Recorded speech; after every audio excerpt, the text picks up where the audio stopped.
अगर कोई मरीज हेपेटाइटिस सी वायरस की आपकी ओपीडी में आती है और आपने वायरल लोड की और वायरल लोड 10,000 है, तो आप उसको ट्रीट करेंगे, राइट। मेडिसिन से सोफोस्पुविर वेल्पेटास्विर से 3 महीना ट्रीटमेंट करेंगे और 3 महीना तक दवाई खा लेगा। उसके बाद 3 महीना बाद फिर आने के लिए बोलेंगे और फिर वायरल लोड चेक करेंगे।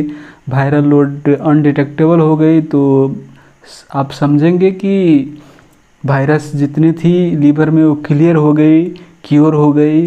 इफ़ नहीं हुई है, वायरल लोड डिटेक्टेबल ही है, तो हम गेस कर सकते हैं कि वो एंटीवायरल जो हमने दी थी उसकी रेजिस्टेंस हो सकती है, वो अथवा वो HCV जो है हेपेटाइटिस सी वो दूसरे जीनोटाइप की हो सकती है।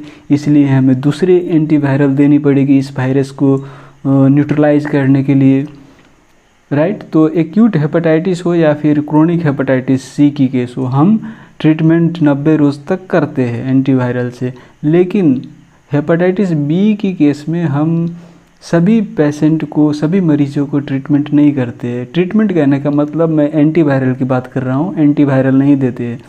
हेपेटाइटिस बी की केस में आप टेनोफाविर दे सकते हैं और इंटेकाविर दे सकते हैं। दोनों में से एक देना है, 1 रोज़ देनी है और जब तक सांस रहेगा तब तक खानी है दवाई, राइट। तो हम हर एक मरीज को हेपेटाइटिस बी पॉजिटिव हो और वायरल लोड हो तो हम सभी को ट्रीटमेंट नहीं करते हैं।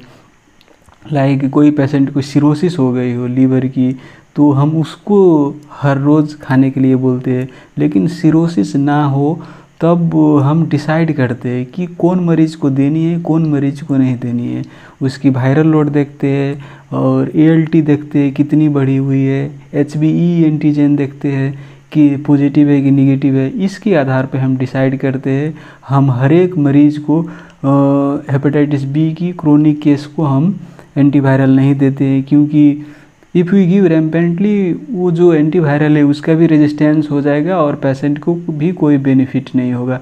तो ये हेपेटाइटिस बी और हेपेटाइटिस सी ट्रीटमेंट के संबंध में मैंने एक आज वीडियो अपलोड किया है। इसका लिंक मैं इसकी कमेंट सेक्शन में रख देता हूँ और वो आप देख सकते हैं।